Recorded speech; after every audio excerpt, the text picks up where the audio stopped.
Hey gang, how's it going? Before I engage in my obligatory car trip to the cinema to check out the movie I'm about to screen and review for you, I'm going to ask you a very, very important question. Why bother with growling Christian Bale Batman? Where were the other drugs going? Or murder, death, kill Ben Affleck Batman?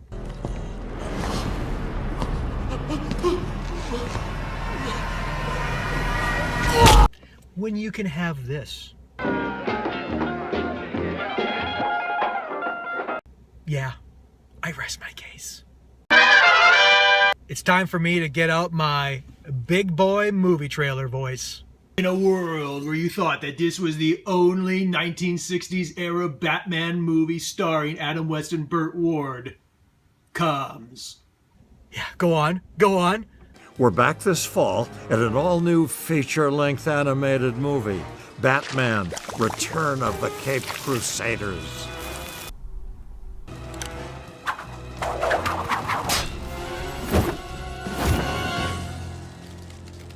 Holy entree, Batman! What foes do we face? Joker, Riddler, Penguin, and Catwoman. On Earth and in space. Wow! With the voices of Adam West, Burt Ward, and Julie Newmar? True. Hurry, Caped Crusader. You're our only hope.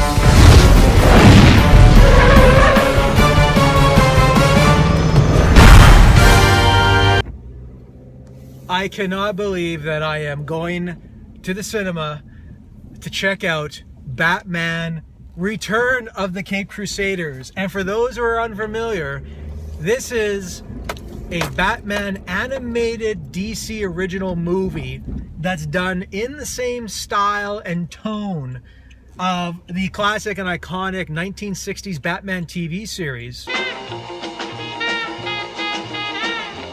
And best of all, they got Adam West and Burt Ward reprising their roles as the dynamic duo. And they also got Julie Newmar to return to play Catwoman. To loosely paraphrase Commissioner Gordon, the sum of the angles of that isosceles triangle are too awesome to contemplate. Yes! This is a film that is actually coming to Blu-ray in early to mid-November, if memory serves me correctly, but it's playing for a limited time in select cinemas tonight at 7 p.m. You know what? I would go on record to say that I think the Batman TV series is as important to American pop culture from that decade as much as, say, the adventures of Captain Kirk in Star Trek were for that same time period. It's just very few shows are such a strong reflection of their social and cultural zeitgeist as much as this show. And yeah, I'm just absolutely giddy to see this. So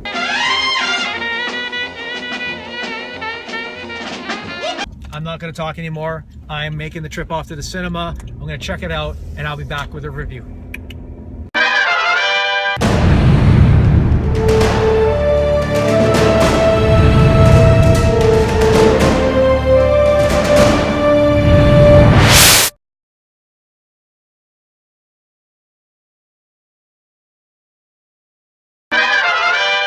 All right, gang, I just got out of Batman: Return of the Caped Crusaders, and I gotta say, this film was an unmitigated hoot. I don't throw out the word hoot very often in film reviews, but this movie was a hoot. It's starting to heat up, Batman. But we do smell delicious. The smell of death, Robin, I'm afraid. It put this infectious smile on my face from beginning to end that just wouldn't relinquish. And I'll go on record to say that I think this is my favorite of all of the DC animated direct-to-video studio films that have come out. And they've produced some really good ones. Like I really dug the Batman Dark Knight Returns adaptation. I thought that was thanklessly solid. I also enjoyed Batman Year One. Under the Red Hood was really, really solid.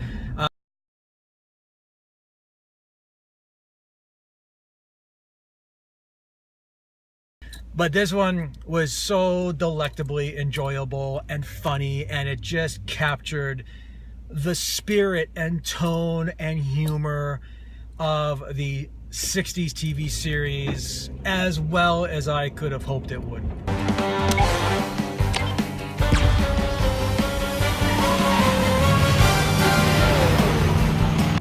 I should really preface this review by giving a bit of an introduction to my Batman TV series fandom, and I only really developed an interest in the TV series as an adult later in life because, quite frankly, the satiric and campy vibe of the show really went over my head as a child. I do remember watching some of the episodes as a very young kid, but it wasn't something that I was really enamored with. And then as I migrated into my teen years, that was in the 80s, and of course, as a sullen and moody teenager, I couldn't process the humorous comedic take of Batman at all. I mean, it was just so disingenuous to the dark, brooding vigilante that I grew to love in my adolescent years. And then, of course, when Tim Burton's Batman came out in 1989, that completely solidified my dark Batman fandom, and I didn't have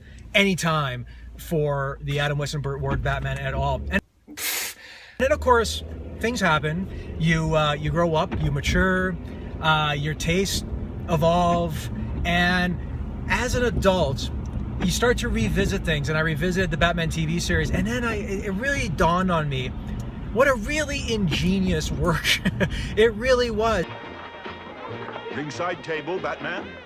Just looking, thanks. I'll stand at the bar. I shouldn't wish to attract attention. I would say that the Batman TV series is among one of the funniest television programs of all time. And I think the writing is a lot sharper and shrewder than it really gets a lot of credit for. Thought you'd unhinge me, did you? I fooled you. I kept my reason by reciting the multiplication tables backwards. Adam West, what he does in this part and what he did in this part is not easy because he has to sort of play into the camp material without overselling it or without overplaying it. He has this Frank Drebin level of understatedness that serves the part so well. And You fiends, you will rue this day. The only rue here is in the gravy. he's complemented so incredibly well by the boisterous, boyish energy of Burt Ward's Robin. But you know, when people talk about the greatest Batman of all time, Adam West unfortunately never gets figured in to the debate at all. I mean, because obviously the tone of his Batman is so diametrically opposed to like Michael Keaton and Val Kilmer, and although kind of similar to George Clooney, but like George Clooney, let's get him out of this debate altogether.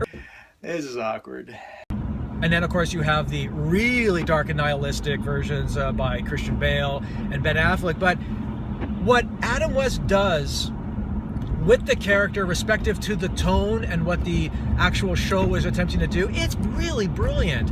And he is so impeccably strong in this part. But of course, that dominatrix of deviltry. Catwoman needs no introduction. And this, of course, takes me to Batman Return of the Caped Crusaders, because what this 70 to 80 minute animated film does, and does so well, again, is it just distills the essence of the TV series with such a razor sharp precision. It is all there. The dialogue crackles, the interplay between Batman and Robin is there. You get the key characters of Commissioner Gordon and the most bumbling police chief of all time in Chief O'Hara. Our only hope. And then you get like side characters like Alfred, and Aunt Harriet makes an appearance in this film. And of course you have the rogue gallery of very famous Bat villains. In a way, this kind of reminds me of the 1960s live action feature film, in the sense that Batman and Robin are forced to once again go after the biggest foes from their rogue gallery.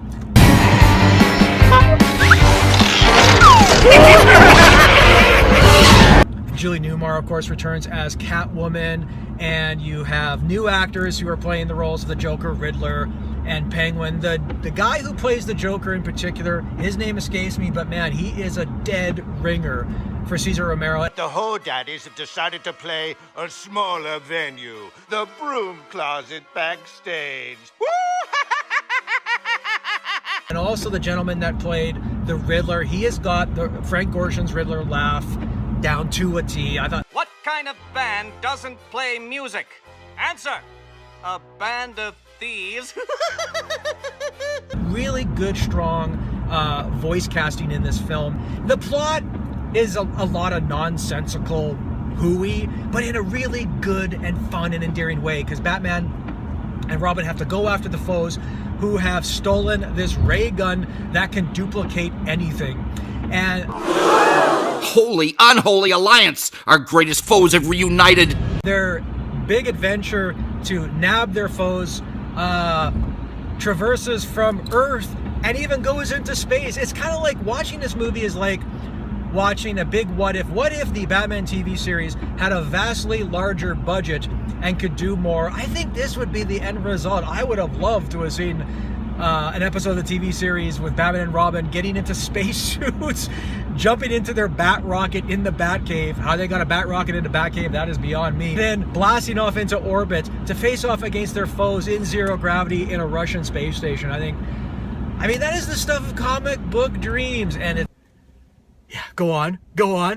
Another thing that the screenplay does really, really well is it finds a refreshing and novel twist in dealing with the righteous goodness of the Batman character, and sort of has fun twisting and turning it. I don't want to give away too much because that would be engaging in spoilers, but let's just say that Adam West has a lot of fun in this film, playing off both the typical Batman character that he's played in the TV series, but also a bit more of the darker underbelly that future Batman actors portrayed with their versions of the character. He even directly, at 2 points in the film, quotes a line of dialogue from Michael Keaton's Bruce Wayne Batman, as well as Frank Miller's Batman. So I like the little affectionate nods to the different types of Batman that we've had in all the decades subsequent to the TV series. There's lots of great Easter eggs to the original TV series. There's more villains that do make appearances. But again, they capture the vibrancy of the series, the color of the series. Again, that campy humor is completely intact. And a good crime fighter always keeps his fans informed. And of course, they got all the obligatory action sequences with the bam and the pow. I've used the word infectious before, but it's just it was so infectiously watchable. And I just love the whole spirit of the Enterprise. And it really does a wonderful job of paying loving homage to one of the most beloved comic book TV franchises of all time. I could not recommend more highly that you pick up and buy the Blu-ray edition of this movie when it comes out next month.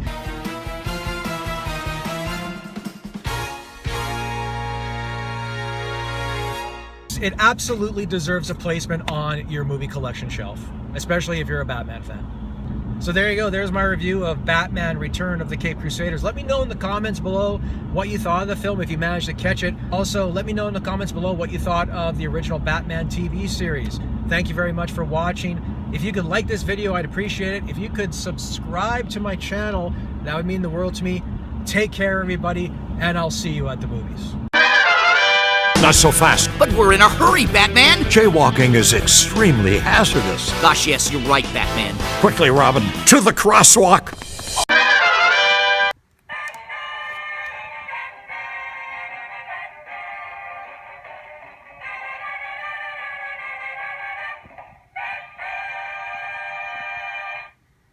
That's the sound of awesomeness.